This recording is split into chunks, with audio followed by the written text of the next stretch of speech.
Hey everyone, welcome to our final big video on division. So we've talked about three, two, one. Hello everyone, and welcome to our last video on division from this series. In the previous videos, we've talked about a couple of different methods. We discussed how we think of division in the first place, what we mean by that. We also talked about a couple of mental strategies. We talked about the distributive law, and this has all been building up to this last video on this little subtopic of division, and this is the short division algorithm. Now, this is a process of manually dividing through numbers, and it works for these really big numbers. And it's going to be quite important for us to get our heads around this because, especially when we do these without a calculator, we like to have a system for doing things. We talked about this in a bunch of other videos. We always like to apply one system to working with any massive operations in maths in this particular topic. So, here in the first example, I've looked at dividing 128 by 8. And sorry about that, there's a plane going over. But I'm going to first do this talking through the lens of long division, just to give you guys a sense for the mechanics, what's actually happening here as we work through the question. And then I'll transfer that just to talking about short division and how we can just quickly write this without needing to use too much space. So here I have, once again, a division question. My 128, my dividend, is getting divided by 8, my divisor. And I'm going to set this up in this particular way. Some of you may remember doing this from elementary school, hopefully, primary school. Now, here, short division and long division, this kind of algorithm that we're going to be talking about is a way of systematically going through and figuring out how much our divisor, I just realized I wrote dividend, not dividend. So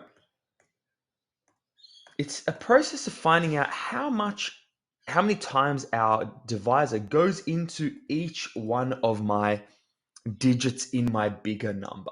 So the process of this, what we're going to do is we're going to take this 8 and we're going to see, well, how much is it going to go into this digit, and this digit? So let's start. Well, looking at the first one, how many times does 8 go into 1? Well, it actually goes through 0 times, right? Because 1 is a smaller number than 8. So 8 goes into 1 0 times. So we're going to put a 0 up here. It goes into 1 0 times. Now, the next thing we're going to do, well, we're going to say, okay, it doesn't go into 0, so let's just borrow this second digit. And we're going to try to calculate, well, how many times does 8 go into 12?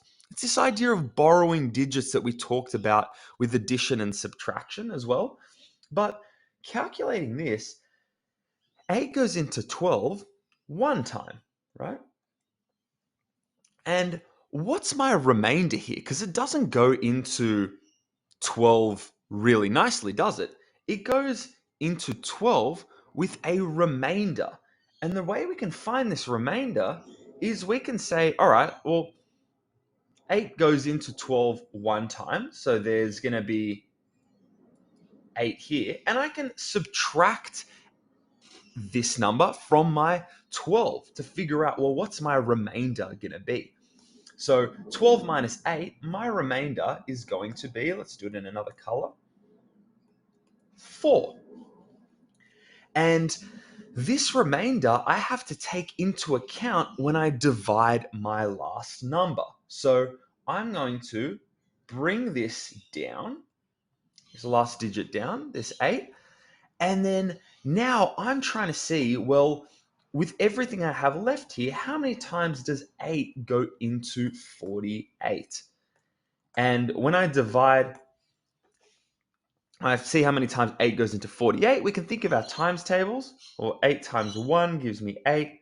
8 times 2 gives me 16. And if you keep doing this all the way down, we're going to remember that 8 multiplies by 6 to give me 48. So it's going to go into 48 6 times. And that's what I'm going to write up here. Now, 8 went into 48 6 times, and it was a perfect 6 times. There was no remainder here. And we can show this by then going, all right, 8 by 6 is 48. So if we were to subtract these like we did up here, we're going to get a remainder of 0. So this goes into, my 8 goes into 128 16 times. And I didn't mention this before, but the answer we get anytime we divide, we have our divisor, we have our dividend. The answer we get, the how many times does it go in, we call that the quotient. And that's just a special name for the answer we get. It's the same thing with when we said when we times two numbers together, the answer we get is called the product. It's just a special name for the answer we get. Now, I'm going to take the same question, and now that you understand the theory, hopefully, I'll show you the quick way we can sort of do this with what we call short division, so 128. Now, instead of writing down all these things down here, if we want to be space efficient and do this in the short way, that's why I call it short division, we're going to do a very similar thing. Well, we're going to say 8 goes into 1 0 times, 8 goes into 12 1 time, and there's a remainder of 4. So we're just going to pop that 4 up here. And then in our last bit, we're finding, well, how many times does 8 go into 48? So it's the same thing we did before, except now we're just our writing our remainder just up here. And then we're treating this bad boy as our last little dividend, the last thing we're calculating for how many times 8 goes into it. So we learned from the last question, well, when we did the question at the start, that 8 goes into 48 6 times. So it goes into a total of 128 16 times. Now we're going to try a few more examples of this using now this short division algorithm. Okay, let's try another question. I'm going to do a smaller number here, and then we're going to work with a really big one to show you how this makes our stuff a little bit easier as well. Now, with this question, it's going to be slightly different to the one before. Now, let me just move this down so I have more space. Oops. Sorry, guys, my app is just glitching a little bit. Here we go. So here we are dividing 71 by 3. My 71 here is my dividend, my 3 is my divisor, and the answer we get is going to be my quotient. So here we're looking at how many times does 3 go into each of these digits. So, and we take into account our remainders. So 3 goes into 7 how many times? Well, thinking back to my times tables, I have 3 times 1 equals 3, 3 times 2 equals 6, and 3 equals 9. So we've overshot it on this last one.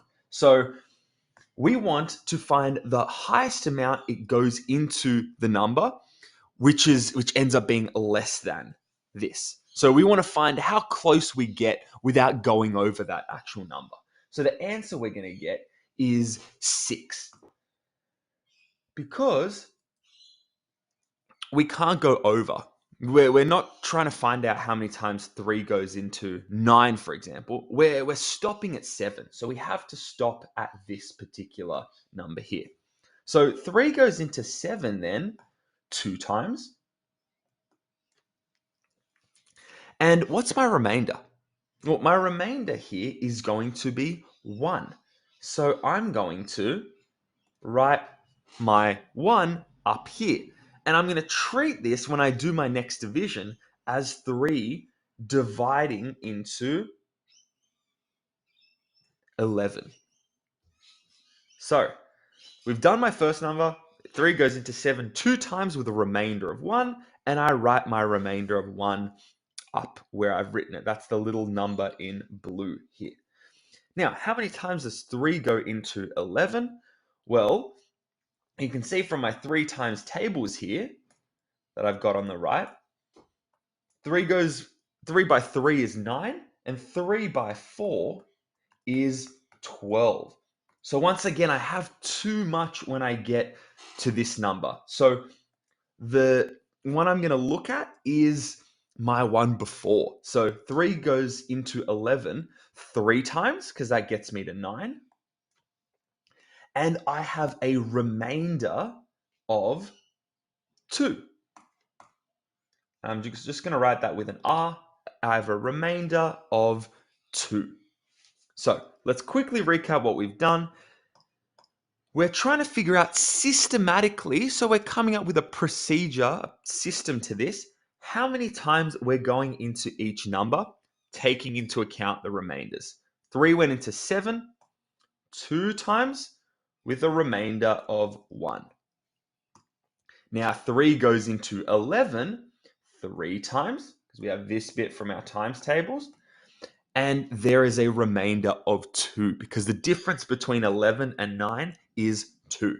So my answer here that I get is my, quotient. Shocking handwriting, I know. Sorry about that. Let's try one more question, and let's look at a bigger division here so you can hopefully get an appreciation for the scope of this strategy, how big we can actually work with. Now, let's look at my final question for this video. Let me actually write it in the long way. We're trying to find 2,173 divided by 4. So I'm going to express this like I did previously.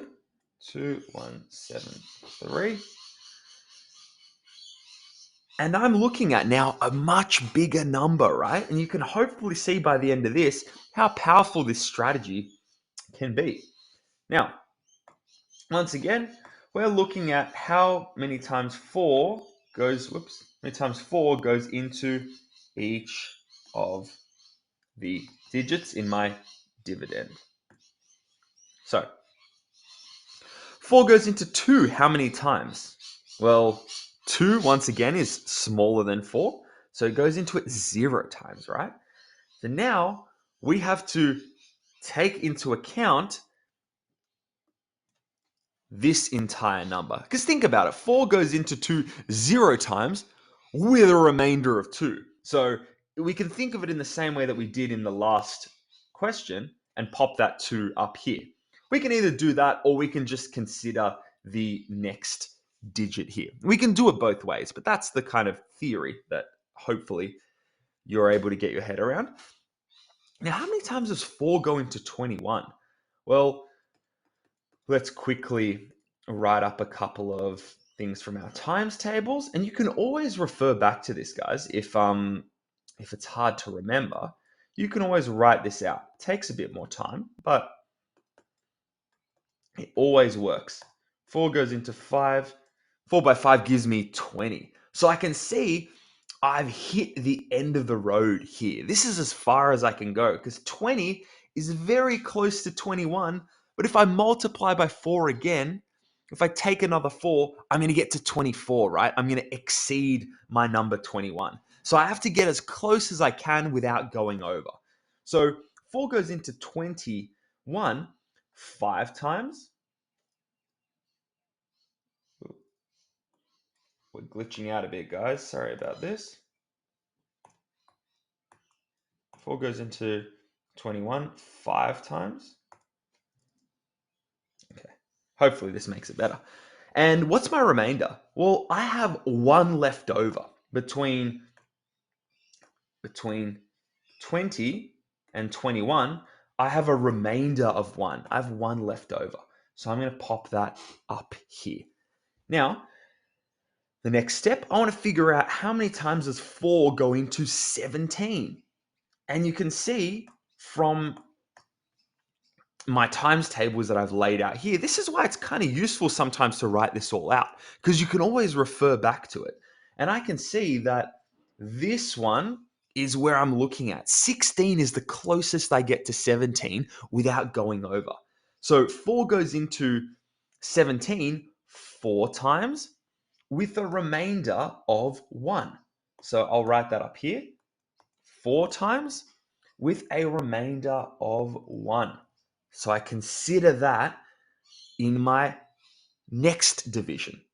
Now we're almost there, guys. Bear with me.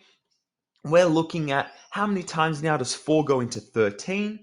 And once again, look at this. My times tables helped me out again. Because I know that 4 by 3, 4 lots of 3 or 3 lots of 4 gives me 12. And that's really close to 13 without going over it. So my 4 goes into 13. How many times? Well, 3 times. And I have a remainder here, right? Because there's a difference between 12 and 13. And what's that difference? Well, my difference is 1. There's one number separating 12 and 13. And I'm going to show that by just writing, let me do it in a different color. By writing R for remainder, I have a remainder of 1. So hopefully you can see here, we have a really good system now of working through division step by step. And it takes into account the remainders, and it can be applied to some really massive, massive numbers here. But thank you so much for watching. That concludes the division part of our series, and we will talk about a couple more topics, and we're going to finish off this topic of computing or working with positive integers and doing these operations. But that wraps it up for division. Thank you so much for joining me, guys. I'll see you in the next one.